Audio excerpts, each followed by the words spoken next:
termodinamika. Ya, di bagian A ya kita belajar hukum ke-0 ya. Hukum ke-0. Ya, kemudian di bagian D kita belajar tentang apa namanya? Hukum pertama. Ya, hukum pertama itu ya. Hukum pertama ini kita awali dengan energi dalam. Untuk saya berikan nomor saja. Nomor 1 itu adalah energi dalam ya, atau U ya, di mana delta U itu adalah Q plus W atau Q min V delta V ya, itu. Nah, kemudian nomor 2, hari ini kita akan belajar tentang entalpi ya, tentang entalpi ya, itu teman. Jadi hari ini kita akan belajar tentang entalpinya. Oke, oke. Nah, saya awali dulu bahwa reaksi kimia ya bisa dalam dua kondisi. Ya, bisa dalam kondisi dia isohorik, ya, bisa dalam kondisi dia isobarik. Ya, ada yang tahu isohorik itu apa? Dan isobarik itu apa? Ya.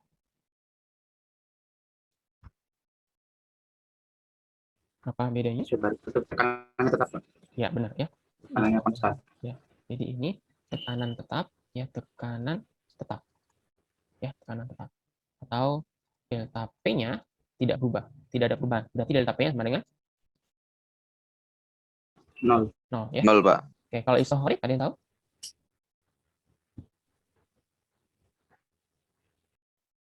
Isohorik. Ya, isohorik itu adalah volume ya. Volumenya yang tetap. Ya. Atau delta V-nya sama dengan 0. Ya. Nah, ini dua kondisi reaksi kimia yang sering kita lakukan ya. Meskipun yang paling sering ya, yang paling sering adalah yang paling banyak ini, yang nomor 2 isobarik ya. Ini yang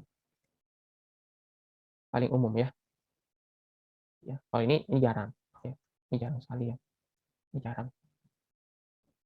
Ya. Itu nanti kita bahas. Oke.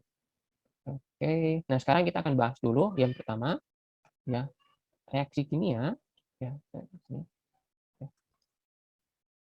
Reaksi kimia ya pada kondisi isohorik. Pada kondisi isohorik. Ya, ingat delta V-nya sama dengan 0 ya, isohorik. Delta V-nya sama dengan 0.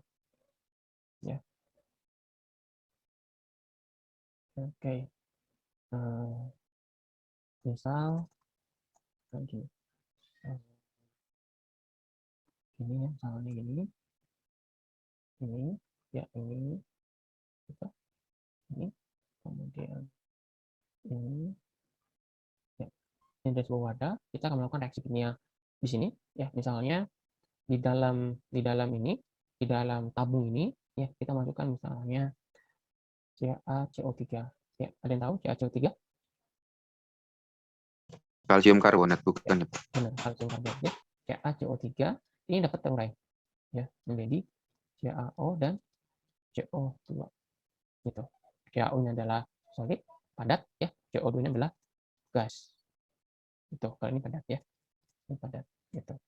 Kita masukkan dalam wadah ini. Ya. Kemudian wadah ini kita tutup. Tutup gitu dan dikunci sehingga nggak bisa gerak. Ya, dikunci nggak bisa gerak. Ya, dikunci tutup rapat ya, nggak bisa gerak. Gitu. Kemudian sistem ini kita panaskan, ya, kita naikkan temperaturnya. Panas kita. Ya, maka CaCO3 itu akan mulai bereaksi, akan mulai terurai menjadi kalsium monoksida dan CO2. Ya, hasilnya apa? Hasilnya ya dia akan menghasilkan gas. Gas apa? Gas CO2. Yang warna biru ini dia menghasilkan gas CO2 di sini. Ya, sedikit demi sedikit ya, terus jadi banyak. Jadi banyak ya, tambah banyak gitu kan ya. Nah, gini teman-teman. Ya. Oke.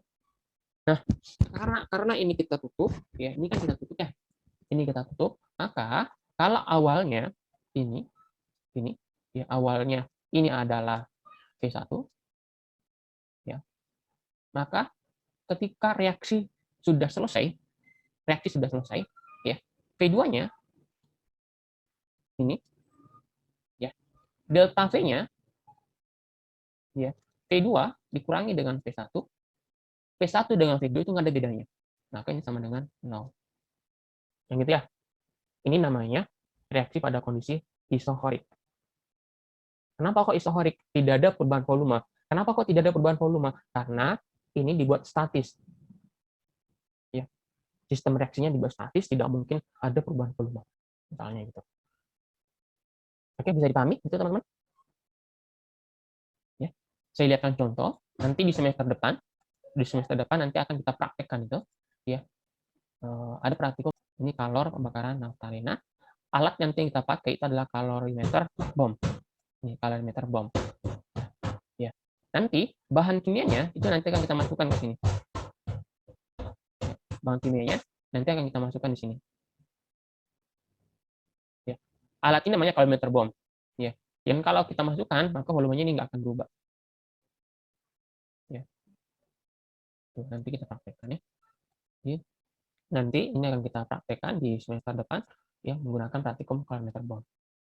Oke. Nah, selanjutnya maka delta U-nya ya, delta U kita tahu itu adalah Q plus W atau Q min V delta V, kan ya. Gitu. Ya. Kalau Q-nya ya, kalau Q-nya jelas nanti ada perubahan Q ya atau ada Q-nya. Ya karena kita panaskan kan ya. Maka nanti kita bisa menghitung berapa Q-nya. Ya. Ya, Q sebelum reaksi dan Q sesudah reaksi. Karena nanti ada delta P-nya. Gitu kan ya. Kalau P-nya bisa lah kita dapatkan. Oke. Kalau P-nya juga bisa ya. Tapi sebesar-besarnya nilai P ya. Kenapa kok P-nya bisa bertambah? Saya katakan sebesar-besarnya karena kan gasnya terus bertambah ya. Semakin banyak gas yang bertambah di sini, tekanannya pasti akan meningkat. Tapi sebesar-besarnya nilai P, nilai kerjanya tetap 0. Kenapa kok 0? Karena delta V-nya sama dengan 0.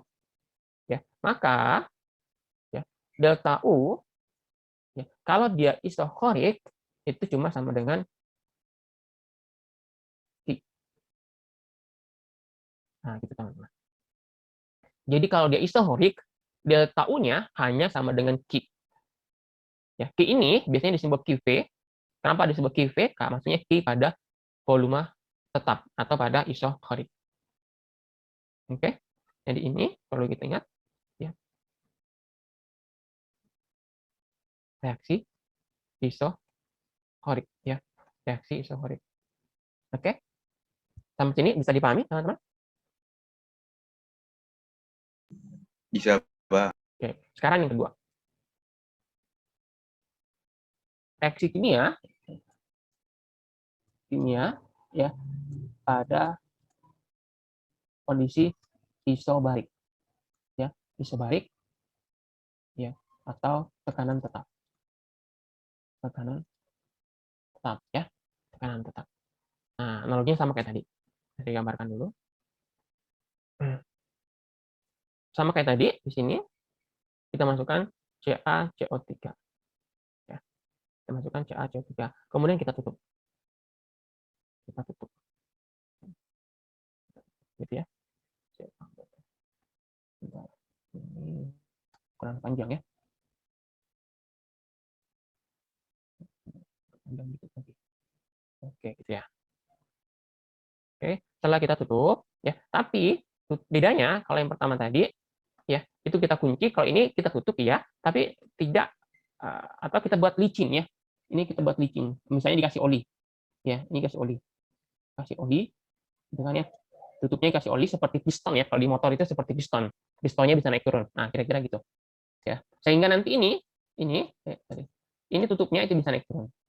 Ya. Naik atau dia bisa turun. Ya, intinya dia dinamis ya, bisa berubah. Ya, dia bisa berubah seperti ini. Ya.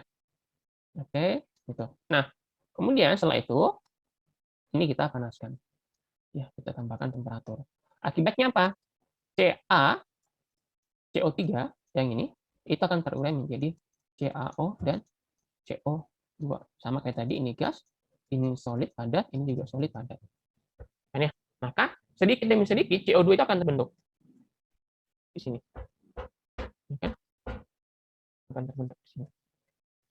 Oke. Akan mengisi ruangan kosong di sini. Ya. Awalnya kita biarkan kosong ya. Anggaplah misalnya kita awalnya kita buat kondisinya vakum. Ya, jadi kita buat vakum. Ya, kemudian terisilah ya CO2. Oke. Nah, sebelumnya saya perlu menjelaskan ke teman-teman di atas ini ya, di atas tutup ini kan ya, sebenarnya kan juga ada udara kan ya. Udara atmosfer. Benar ya? Udara atmosfer di sini, teman-teman. Nah, ini kan molekul udara. Ini adalah atmosfer. Gitu ya. Ada atmosfer. Atmosfer itu punya tekanan. Gitu ya. Tekanannya itu adalah ya. Nah, kita mengenai 1 atm ya. Ya. 1 atm. Atau sebenarnya lebih tepatnya sih P itu sebenarnya 1 bar ya. 1 bar. Tekanan standar itu sekitar 1 bar. Ya. Oke. Artinya apa? Tutup ini ya, tutup ini itu ditahan oleh tekanan ini. 1 bar. Ya. Tutup ini. Ya, ditahan oleh tekanan sebesar 1 bar. Ya kan ya? Nah, CO2-nya tadi ya, semakin lama CO2 ini terbentuk ya, maka pada saat tertentu ya, ketika tekanan di dalam tabung ini ya, tekanan di dalam tabung ini misalnya tekanannya ini P-nya ya sudah lebih sedikit di atas ya, kira-kira apa namanya, di atas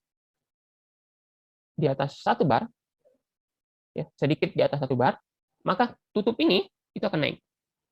Tutupnya akan naik. Ya kan?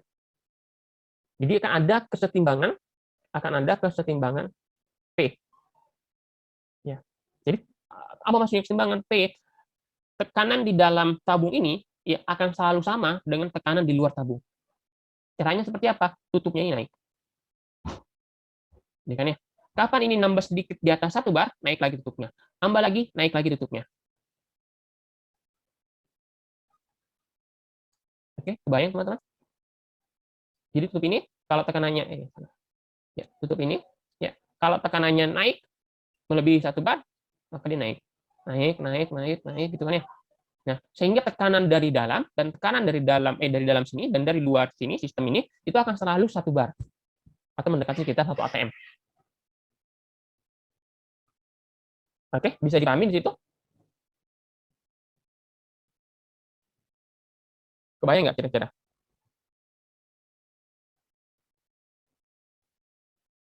Atau bingung? Perlu diulangi? Bingung Pak, masih bingung Pak. Masih bingung ya? Iya. Oke, gini. Tekanan atmosfer itu kan 1 bar, ya, atau sekitar 1 atm. Ya, kita lebih mengenalnya 1 atm ya. Sebenarnya setahu saya yang benar adalah 1 bar. Ya, oke lah 1 bar ya. Oke, di sini. Gitu kan ya. Nah, kemudian di dalam sistem ini kita tutup, ya, kita biarkan bereaksi. Kalsium karbonat menghasilkan CaO dan CO2, ya kan ya. CO2 itu gas. CO2 itu adalah gas. Artinya gas itu akan mengisi ini. Ya, mengisi ini. CO2. Nah, gitu teman-teman. Dia akan mengisi ruang kosong tadi. Ya kan ya? Oke. Nah, kapan CO2 ini dibiarkan semakin banyak ya, jadi bereaksi terus-menerus, terus nambah lagi, maka tekanan di dalam ini itu akan meningkat. Benar nggak? Benar, Pak. Ya, tekanan di dalam tabung ini itu akan meningkat, naik terus. Ya. Tapi maksimal naiknya tekanan di dalam sini itu 1 atm, 1 bar. Maksimal naiknya. Dia akan mentok di 1 bar. Tekanan di dalam sini. Kenapa? Karena tutupnya licin. Tutupnya ini bisa naik turun. Kalau tekanan di dalam tutup ini sudah lebih dari 1 bar, maka tutupnya akan naik.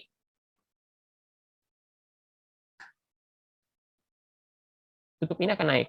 Beda dengan yang pertama tadi. Kalau yang pertama tadi ini Ya, CO2-nya terbentuk gitu kan ya. Tapi karena ini dikunci, berarti tutup ini kan nggak bisa naik kan ya. Berarti gasnya terus bertambah di sini, volumenya tetap, gasnya bertambah. Berarti tekanannya di sini pasti akan tinggi.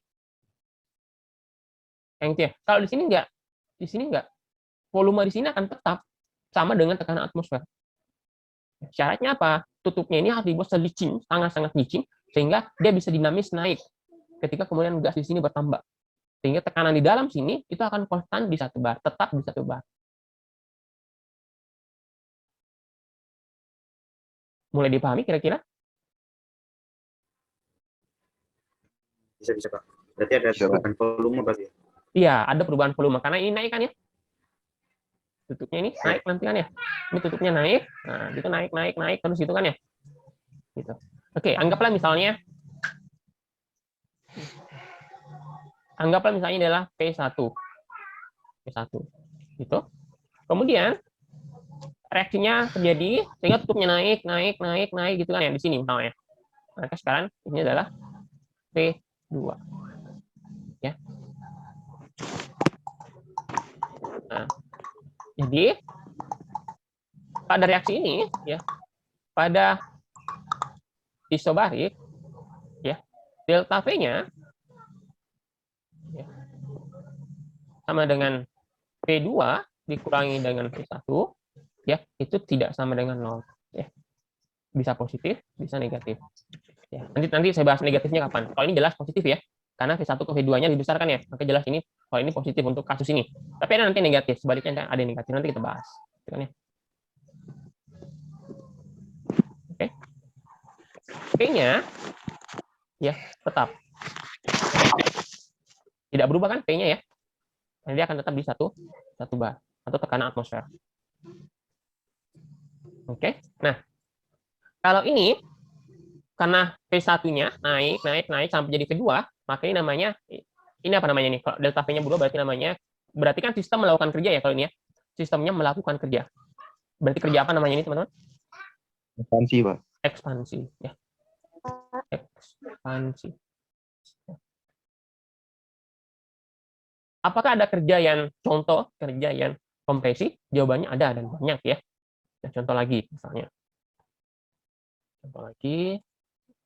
Saya buatkan dulu tabungnya. Ini tabung, ini ya, agak panjang dikit. Nah, ini, ya, ini. Nah, kemudian sama tabung ini kita tutup ya, tutup. Kemudian ke dalam tabung ini misalnya kita berikan gas, molekul-molekul gas. Ya, ini adalah molekul-molekul gas. Ada 2 molekul ya, molekul gas di sini. Ya. Anggaplah molekul gas itu adalah gas H2 ya, ditambah dengan misalnya yang hitam adalah gas O2. Ya. Maka H2 dengan O2 di sini dia akan bereaksi. Ya, dia akan bereaksi menjadi H2O. Ya, perbandingannya ini setengah ya. Ya kan ya? H2 ini adalah gas. O2 ini adalah gas. H2O adalah liquid. Yang gitu kan ya. Apa yang terjadi? Maka ketika kita reaksikan H2-nya ini ya, itu akan berkurang. Misalnya dia berkurang 2, berarti O2-nya dia berkurang 1. Kan gitu kan ya? Kok itu yang hilang? Kok malah ini yang hilang? O2-nya nah ini berkurang 1. Berkurangnya menjadi apa? Menjadi H2O. Ya kan ya? Menjadi H2O. Nah, gini kan menjadi air. Nah, ini menjadi air. Ini H2O. Ya, yang ini H2O. Otomatis tekanan di dalam tabung ini turun. Ya kan ya? Berkurang kan ya? Tekanan dalam tabung ini berkurang. Berkurangnya itu secara spontan, itu akan diikuti dengan turunnya tutup ini. Ya. Oke. Sehingga teman-teman bisa lihat tadi V2-nya di sini. V2-nya. P1-nya ya. Tadi P1-nya di sini.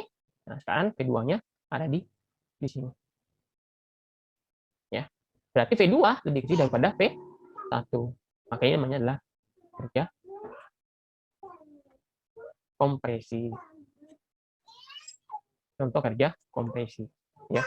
di mana P2 pasti akan lebih gede daripada P1. Oke? Itu ada contoh, dua contoh bagaimana sebuah reaksi ya dikerjakan pada kondisi dia isobarik atau tekanannya tetap.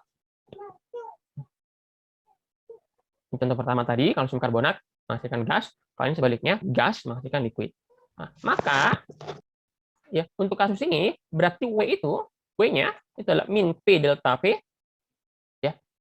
Ini tidak nol ya, bukan nol ya. Maka hasilnya nanti bukan nol. Ya, ini tadi sudah ya, ini tadi kompresi ya kalau ini. Oke. Jadi W-nya karena delta V-nya bukan nol, ini ya tekanannya adalah tekanan atmosfer, maka kerjanya bukan nol juga kan ya. Ya, kerjanya ini bisa dia apa namanya? Bisa dia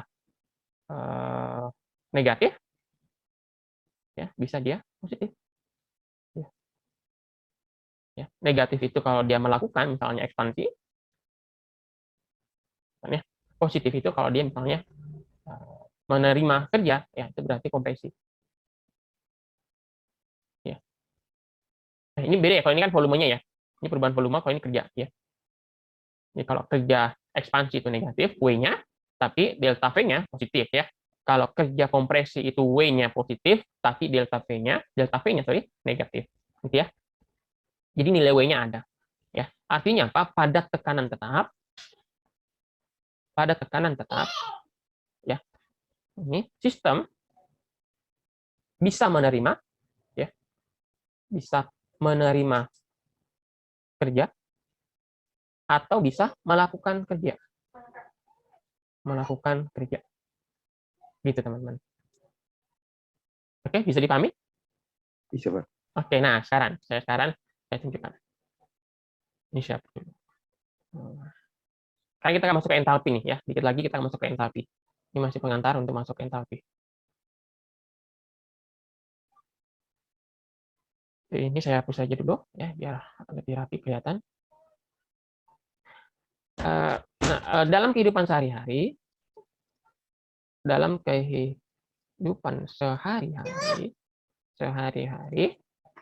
ya, reaksi umumnya tidak ditutup. Tidak ditutup seperti ini. Ya kan ya? Misal kalsium karbonat yang terurai menjadi CO2 dan CaO di pegunungan kapur ya, di pegunungan kapur CaO CO3 itu bisa terurai menjadi CaO dan CO2. Apakah itu ditutup seperti ini? Enggak. Itu terbuka bebas ya. Di atmosfer ya, di permukaan gunung kapur, dan di atasnya adalah tekanan atmosfer. Terbuka bebas. Untuk reaksi seperti ini ya, kalsium karbonat menjadi CaO dan CO2. Reaksi fotosintesis pada dedaunan misalnya, itu terbuka, nggak ditutup. Gitu kan ya. Atau reaksi-reaksi umum yang terjadi dalam kehidupan kita sehari-hari itu adalah reaksi terbuka bebas, tidak disimulasikan, tidak artifisial, ditutup seperti ini. Ya, harus dibuat-bikin dulu tuh enggak. Bahkan nanti teman-teman mudah-mudahan segera ya kita bisa masuk ke lab, teman-teman bisa merasakan praktikum di lab ya, bisa titrasi misalnya, bisa mencampurkan bahan kimia misalnya. Itu nggak ada kayak gini ya ditutup seperti ini. Dibiarkan terbuka bebas. Umumnya ya, dibiarkan terbuka bebas. Ya. Kalau titrasi misalnya kita pakai Erlenmeyer dan buret di atasnya, buret misalnya, ini Erlenmeyernya di bawah ya, dititrasi seperti ini kebuka ya, di atasnya adalah atmosfer. Ya, jadi tidak ada tutupnya. Dalam umumnya ya, reaksi itu umumnya nggak ada tutupnya seperti ini, reaksi kimia. Umumnya tidak ada tutup seperti ini. Biasa terbuka bebas. Ya, terbuka bebas seperti ini. Oke. Artinya apa? Di atasnya ini semua, ya, di atasnya misalnya ini kalsium karbonat, di atasnya itu adalah molekul-molekul udara, tekanan atmosfer. Ya, tekanan atmosfer. Gitu teman-teman. Jadi reaksi ini ya tetap bisa terjadi kalau dia terbuka. Ya. Nah, tadi kita sudah memahami bahwa kalau isobarik, ya, jika isobarik, sistemnya isobarik atau tekanan tetap, ya, sistem melakukan kerja. Sistem apa namanya? Sistem memiliki kerja, ya, memiliki kerja. Ya, entah melakukan, entah menerima. Kira-kira gitu ya. Jadi kalau isobarik, sistem itu tetap memiliki kerja atau W-nya bukan 0. Ya, bisa positif, bisa negatif. Kan gitu ya. Nah, pertanyaannya saya, kalau kemudian ini tidak kita tutup seperti yang simulasi tadi, ya, tidak kita tutup seperti ini tadi ya. Ini kan ditutup ya. Nah, kalau tidak ditutup, dibiarkan terbuka seperti ini, apakah sistem ini kalsium karbonat menjadi CaO dan CO2 tetap melakukan kerja atau tetap menerima kerja? Gimana teman-teman? Apakah tetap ada kerja kalau terbuka seperti ini? Tapi misalnya kalsium karbonat dulu ya. Kalau kalsium karbonat tadi kan melakukan kerja kan ya, karena dia ekspansi menghasilkan CO2. Nah, fokus dulu ke ekspansinya. Kalau kalsium karbonat dibiarkan terbuka seperti ini, apakah sistem reaksi kalsium karbonat menjadi CaO dan CO2 melakukan kerja? Gimana teman-teman? Apakah tetap ada kerja yang dilakukan oleh sistem CaCO3 ketika belum menjadi CaO dan CO2? Gimana? Ada logikanya kira-kira teman-teman? Ada yang bisa menjelaskan? Ya, saya coba. CO2 ini, ya kalsium karbonat menghasilkan CO2. Anggaplah CO2 ini lepas, ya dia lepas nih ya. Anggaplah dia warnanya merah. Ya, gitu kan? Ya, berarti kan ketika CO2 ada di sini, otomatis dia nanti akan menggantikan maka gas molekul udara yang sebelumnya ada di sini itu akan digeser. Ya, dia akan digeser ke atas maksudnya gitu ya. Ya, jadi molekul udaranya itu akan ke sini kan ya. Ya, diisi digantikan oleh CO2. Ini teman-teman. Nah, gitu. Jadi CO2 itu bergabung dengan molekul-molekul udara. Tapi tekanannya tetap tekanan atmosfer. 1 bar. Pertanyaannya, apakah CO2 yang bergabung ke atmosfer harus melakukan kerja? Oke, saya coba berikan ilustrasi teman-teman. Misal sini. Ya, ada bola-bola situ, terus ada bola biru. Bola biru ini mau ngapain dia? Dia mau gabung. Ya, dia mau gabung sini, tapi dia tidak boleh mengubah komposisi di sini. Ya. Dia tidak boleh mengubah komposisi di sini. Ya. Kalau ini mau gabung ke sini, otomatis yang ini satu ini ya harus geser ke sini. Ini geser ke sini, ini geser ke sini kan ya. Sehingga nanti ini bisa gabung ke sini. Benar ya? Ya, maka nanti komposisinya seperti ini. Satunya lagi dia di sini. Gitu kan ya? Ya kan? Sehingga kerapatan di sini tidak berubah.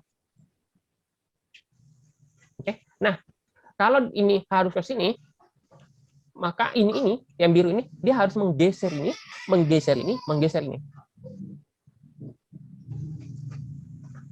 Ya kan? Artinya ada usaha yang dilakukan. Dia melakukan sesuatu sehingga dia bisa menggantikan yang sudah ada sebelumnya. Nggak bisa dia ujuk-ujuk ada di situ tanpa melakukan usaha. Harus ada sesuatu yang dilakukan, usaha yang dilakukan, sehingga dia bisa menggantikan berada di tempat yang sebelumnya sudah ditempati oleh yang lain. Mendorong lah kira-kira mungkin bahasanya ya. Bahasa teknisnya mungkin dia mendorong molekul yang sudah ada sebelumnya di situ agar dia bisa ada di situ. Maka dia mendorongnya. Ya. Agar kemudian misalnya di sini ya, tekanannya ini tetap tekanan atmosfer. Ya. Maka udara itu harus dinamis bergerak dalam ruangan atmosfer yang besar, dinamis bergerak. Yang kalau mau digantikan oleh udara dari CaCO3, CO2 dari CaCO3, berarti CO2 dari CaCO3 harus melakukan usaha agar dia bisa menggeser molekul udara yang sebelumnya sudah ada di sini. Ya kan? Atau bahasa teknis ini didorong molekul udara itu agar dia CO2-nya bisa masuk. Berarti ada usaha yang dilakukan, ada kerja yang dilakukan oleh CO2. Benar nggak kira-kira? Benar, Pak. Ya. Jadi termasuk jika sistem terbuka. Sistem terbuka. Termasuk jika sistemnya sistem terbuka. Jadi jika isobarik, maka sistem pasti memiliki kerja. Entah melakukan kerja, entah menerima kerja. Atau W-nya tidak sama dengan 0. termasuk jika sistemnya adalah sistem terbuka seperti ini. Ini sistem terbuka ya, seperti ini. Tetap melakukan kerja, tetap ada kerja yang dilakukan. Nah, problemnya ya, kalau sistem terbuka, problemnya ya, pada sistem terbuka ya, terbuka isobarik ya, terbuka isobarik ya, delta V-nya jadi pertanyaan besar. Ya kan ya? Berapa delta V-nya ini? Ini delta V-nya jadi pertanyaan besar. Berapa delta V-nya? Padahal W itu dapatnya dari mana? Tekanan, min tekanan dikali dengan delta V. Delta V-nya ini dari mana? Ada nggak perubahan volumenya? Delta V-nya ada nggak? Ada. Ada kan Ada, ya? Pak. Ada delta V-nya. Kenapa? Ada, Pak. Ya benar, ada delta V-nya. Kenapa ada delta V-nya? Ya benar, awalnya kan Ca, CO3 cuma segini nih, yang dari sistem ini. Sekarang Ca, CO3 setelah taruh menjadi CaO dan CO2, CO2-nya sudah berekspansi. Berarti ada delta V-nya kan ya? Delta V-nya sangat-sangat besar. Cuma problemnya delta V-nya nggak bisa diukur.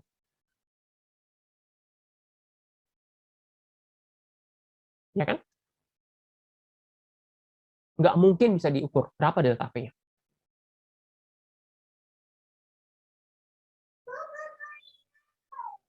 Oke? Sudah di situ?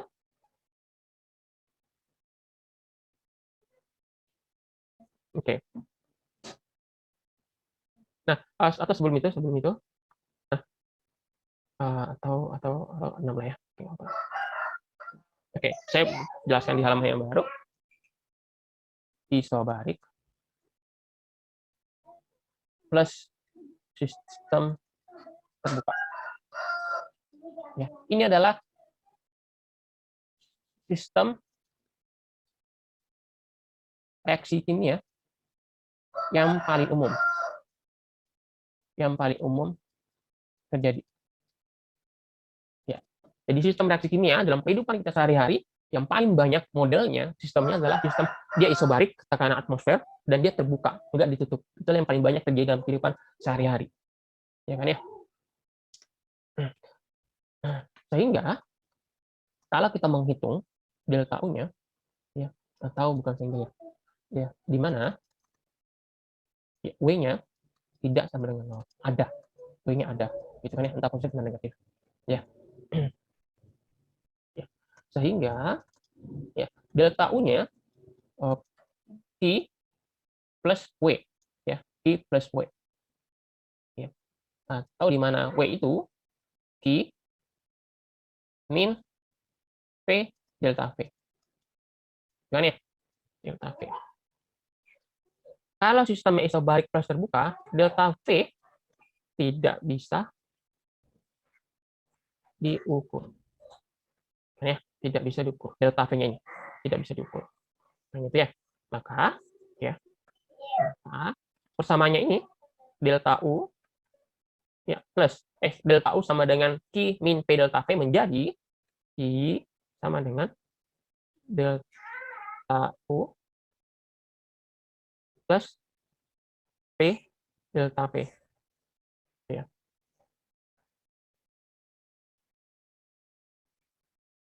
Ya kan ya? Atau nanti sama kayak tadi ya, MC delta T atau C besar delta T. Yang itu kan ya, kalau kita mau menghitungnya. Ya. Jadi ini Q-nya ini ya tetap bisa kita ukur ya, tapi tidak pakai ini. Ya kan ya? Kenapa? Karena delta V-nya nggak bisa. Ya, delta V-nya ini nggak bisa diukur. Nggak tahu berapa ya delta V-nya. Gitu ya. Tapi Q-nya tetap bisa diukur. Pakai apa? Bisa pakai ini atau pakai delta T. Oke. Nah, jadi pada isobarik tekanan tetap ya, tekanan tetap dan sistem terbuka ya, sama seperti volume tetap yang kita ukur lakinya ya, yang kita ukur lakinya ya, kalau pada volume tetap tadi ya, pada volume tetap tadi Q adalah QV di sini, delta U-nya adalah QV ya. Kalau di sini ya, Q-nya menjadi QP. Q-nya menjadi QP. Oke. Nah, di sini terjadi apa namanya? Bentar, saya bersihkan dulu. Oke. Ya. Di textbook ya, atau di bagian pertama kita sudah belajar bahwa atau di sini saya tulis di sini fungsi termodinamika ya ada dua. Ada namanya fungsi keadaan, ya, ada namanya fungsi jalan. Ya.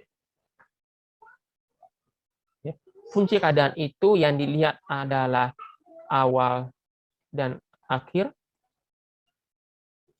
Kalau fungsi jalan yang dilihat adalah proses. Oke, ada yang sudah mempelajari ini? Perbedaan antara fungsi keadaan dan fungsi jalan?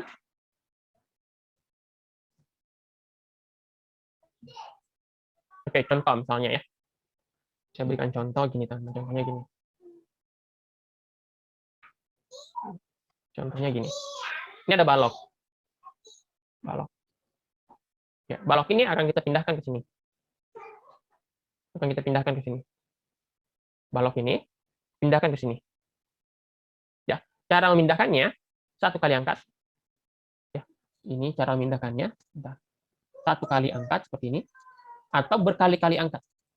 Angkat lagi, angkat lagi, angkat lagi, angkat lagi sampai di sini. Ya, ya berarti prosesnya atau jalannya itu dua. Satu kali angkat atau berkali-kali angkat. Itu kan ya. Pertanyaan saya, jarak antara balok ini setelah dipindah ke sini dengan cara merah atau dengan cara biru sama atau beda? Halo, teman-teman? Jaraknya sama, Pak. Jaraknya sama. Sama, Pak. Ya, maka jaraknya itu disebut dengan fungsi keadaan. Kenapa? Yang diperhatikan hanya awal dan akhir. Bagaimanapun prosesnya, mau yang merah, mau yang biru, awal dan akhirnya sama. Awalnya di sini, akhirnya di sini.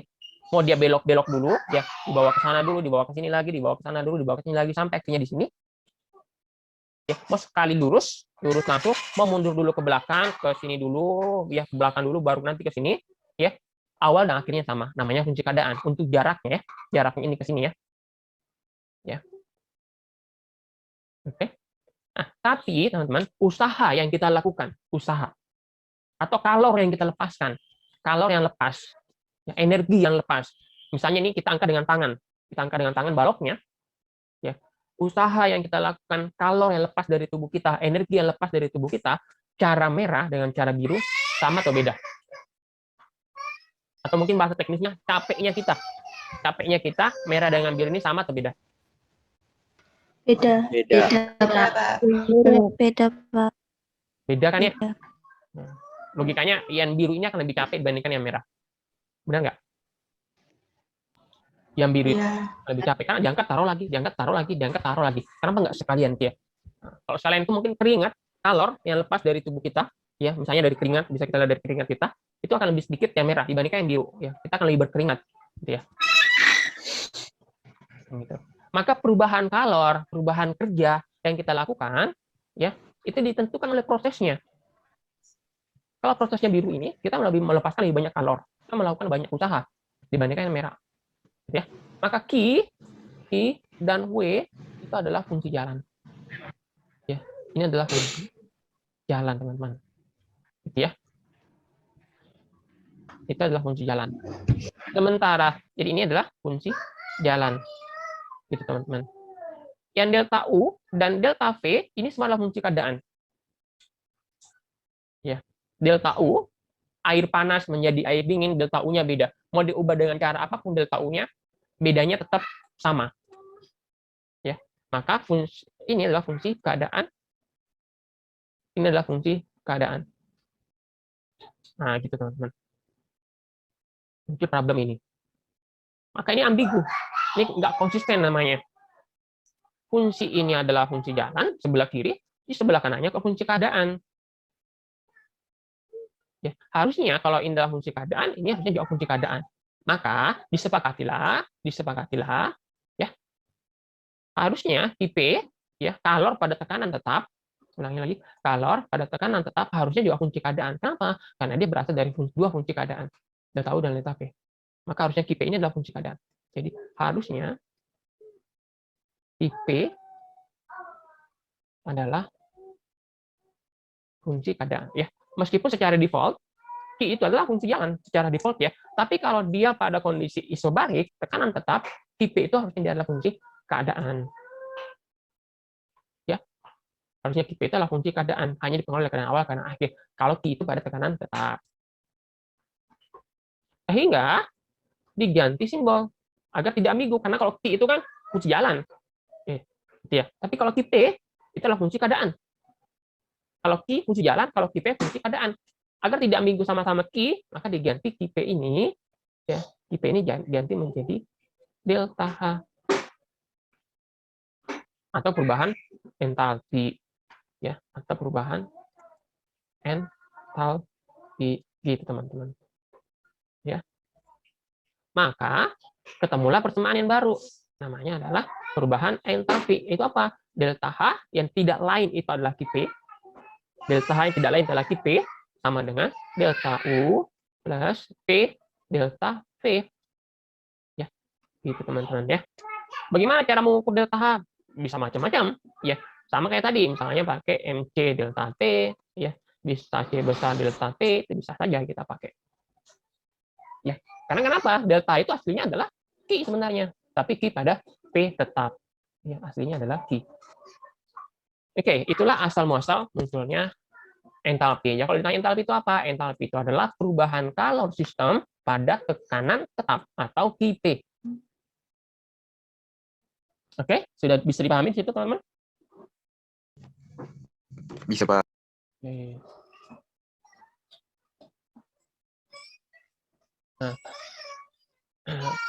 Oke. Nah, karena reaksi yang umum kita temukan dalam kehidupan sehari-hari itulah reaksi pada sistem ini. Ya benar ya. Jadi sistem umum yang terjadi ini, kapan ini yang umum ini? Itu kalau dia ini sistem isobarik dan sistem terbuka. Sistem isobarik dan sistem terbuka, perubahan energinya ya tidak diukur sebagai delta U. Ya, kalau dia isobarik dan sistem terbuka, ya bukan delta U yang dipakai. Ya, bukan delta U yang dipakai, tapi yang dipakai adalah QP. Kalau dia isobarik ya, QP di mana QP itu adalah delta H. Ya. Ulangi lagi, kalau dia isobarik, perubahan energinya tidak diukur sebagai delta U ya, bukan delta U yang diukur ya. Tapi yang diukur adalah QP-nya. Ini QP-nya ini di mana QP itu adalah delta H. Ya. Dan inilah yang umum terjadi. Maka teman-teman akan menemukan reaksi kimia itu ya, reaksi kimia itu misalnya A menjadi plus B menjadi C, maka nanti di balakannya sini munculnya delta H sama dengan berapa gitu ya. Bukan delta U. Bukan delta U. Kenapa bukan delta U? Delta U itu hanya muncul kalau dia volume tetap. Hanya muncul kalau dia volumenya tetap. Ini. Sementara volume tetap atau isohorik itu hampir tidak ada reaksi kimia yang isohorik dalam kehidupan sehari-hari. Nggak ada reaksi kimia yang isohorik. Ditutup, rapat, nggak gerak. Nggak ada reaksi kimia seperti itu. Ya. Dalam tubuh kita pun ya biasa menggunakan tekanan-tekanan terbuka dalam tubuh kita. Meskipun mungkin bukan tekanan atmosfer ya dalam tubuh kita, tapi tekanannya tekanan terbuka, bukan tekanan yang statis seperti ini. Mungkin dalam beberapa industri ya, industri pembuatan tertentu misalnya itu harus dijaga pada kondisi isohorik volume tetap. Ya, dalam industri. Ya. Dalam pembuatan senjata tertentu misalnya harus pada tekanan tetap, harus pada volume tetap. Iya, itu memang ada. Ya, tapi dalam kehidupan sehari-hari, umumnya yang kita lakukan dalam kehidupan sehari-hari, reaksi yang kita gunakan adalah reaksi yang isobarik. Ya, tekanannya adalah tekanan atmosfer, sehingga reaksi-reaksi yang umum muncul di kimia itulah reaksi-reaksi dengan persamaan seperti ini. A ditambah B menjadi produk C, delta H-nya sekian. Bisa positif, bisa negatif. Oke, bisa dipahami teman-teman sampai di sini? Atau ada yang mau ditanyakan, silakan. Jika ada diskusi, ada pertanyaan mungkin. Oke, kalau tidak ada, kita pindah sekarang ke bagian C. Ya. Silakan nanti jika ada yang mau ditanyakan ya. Oke, bagian C. A-nya sudah, hukum penol. Kemudian B-nya adalah hukum pertama, di mana B itu ada energi dalam, di mana energi dalam, energi dan W. Kemudian nomor 2 ada entalpi ya. Jadi ada energi dalam dan entalpi. Ya. Entalpinya ya sudah kita bahas ya. Sekarang kita bagian C di bab ini itu adalah termokimia. Oke, tadi sudah dijelaskan bahwa perubahan energi dalam reaksi kimia umumnya ya, diukur ya, sebagai perubahan entalpi atau delta H. Oke, gitu ya. Jadi perubahan energi dalam reaksi kimia umumnya diukur sebagai perubahan entalpi atau delta H, bukan delta U. Ya, delta U itu hanya muncul kalau dia isokorik. Ya, tapi kalau reaksi kimia umumnya itu isobarik. Karena isobarik maka perubahan energinya umumnya diukur sebagai delta H. Oke. Nah, cabang termodinamika ya, kian kajiannya khusus tentang entalpi, kajiannya khusus tentang entalpi atau perubahan entalpi adalah termokimia. Nah, ya, pastikan ya termokimia. Ya, karena tadi reaksi kimia itu umumnya adalah entalpi. Maka namanya termokimia. Ya. Jadi termokimia ini khusus belajar tentang perubahan entalpi. Ya. Oke. Nah, tadi sudah dijelaskan di awal ya. Sudah silakan ya, apa tadi sudah dijelaskan di awal itu? Oke, belum ya. Jadi reaksi kimia ya, reaksi kimia itu ya. Jadi energi reaksi kimia perubahannya ya. Ya, saya perubahan energi kimia sebenarnya kan bisa diukur sebagai delta U, bisa juga diukur sebagai delta H ya. Yang ini ya, dua ini, bisa delta U, bisa delta H. Ya. Tapi ini umum. Ya, karena kondisinya lebih umum. Ya, kalau delta U itu jarang banget ya. Kecuali di industri, nanti saya sampaikan tadi industri. Nah, bagian yang kimia yang belajar delta H ini adalah termokimia. Oke.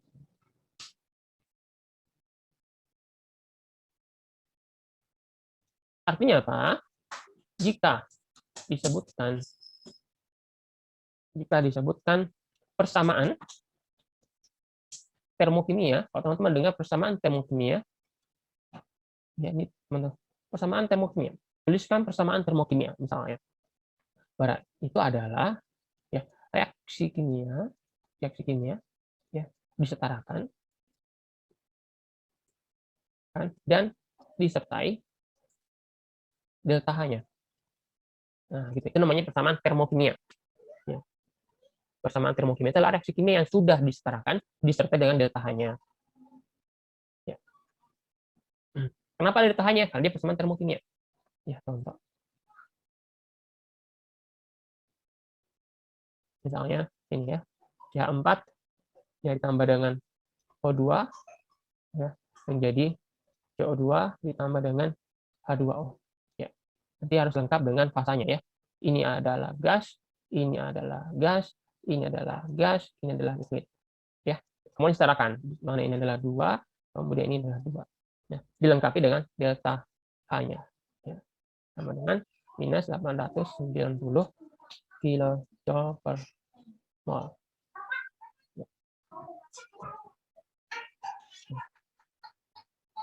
Nah, kemudian persamaan termokimia umumnya ya, atau sorry bukan umum ya, persamaan termokimia dinyatakan pada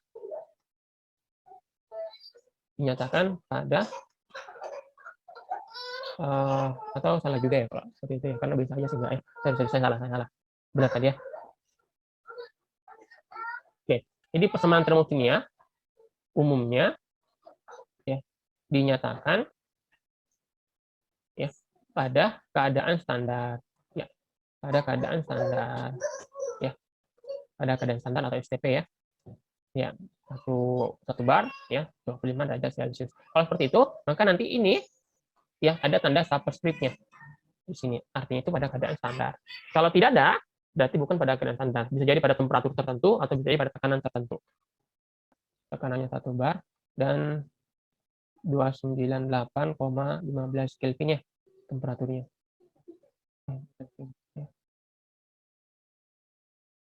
Dan untuk 1 mol, ya 1 mol. Maksudnya gini. Nanti kita bahas ini ya. Maksudnya gini teman-teman. Reaksi kimia itu kan ada bermacam-macam kategori ya. Misalnya reaksi pembakaran. Ya, reaksi pembakaran. Ya. Maka nanti ini delta H-nya itu menjadi gini. Delta H ada C di sini. Ya. C itu combustion, pembakaran. Ya. Atau misalnya ada reaksi pembentukan.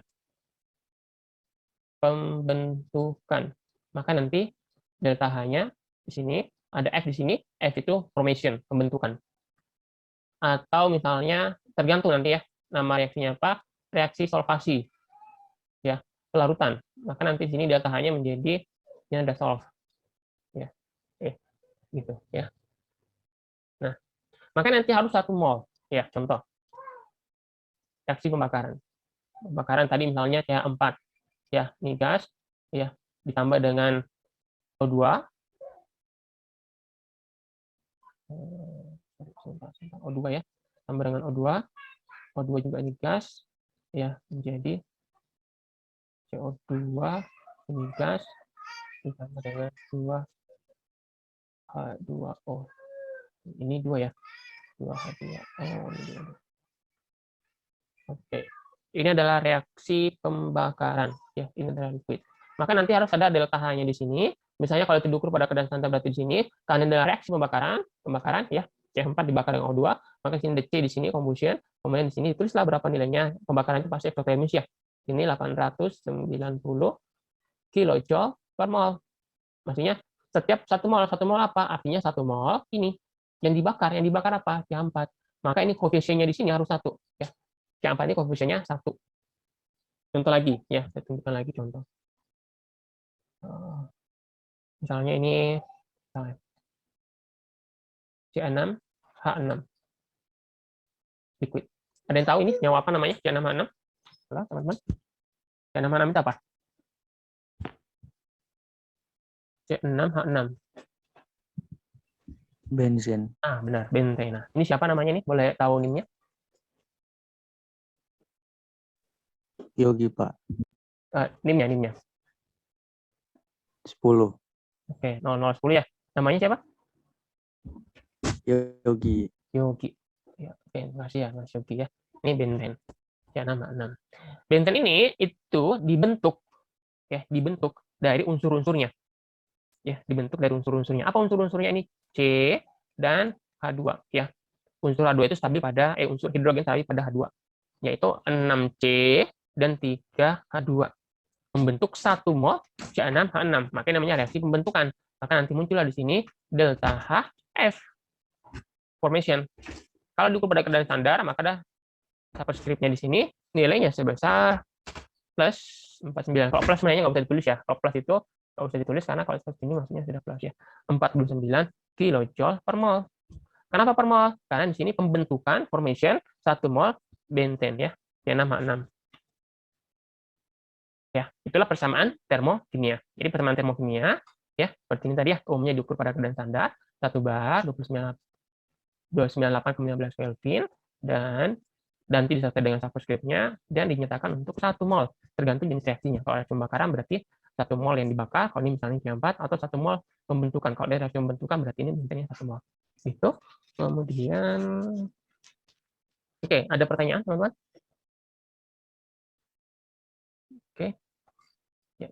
Kemudian nanti ini dari termokimia ini ya, termokimia belajar termokimia.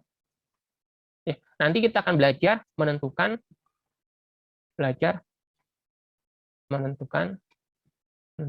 delta H.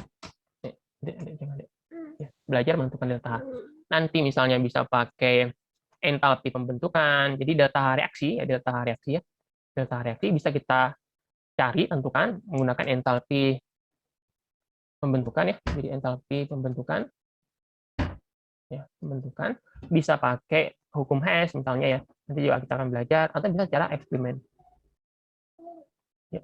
Nanti eksperimen nanti di semester 3 ya, teman-teman akan ada praktikum menentukan entalpi reaksi. Oke, itu yang saya bahas hari ini, teman-teman. Di pertemuan selanjutnya kita akan belajar ini entalpi pembentukan hukum Hess. Ya, bagaimana cara menentukan entalpi reaksi berdasarkan entalpi pembentukan dan entalpi pembentukan dan juga menggunakan hukum Hess ya. Kita akan bahas di pertemuan selanjutnya.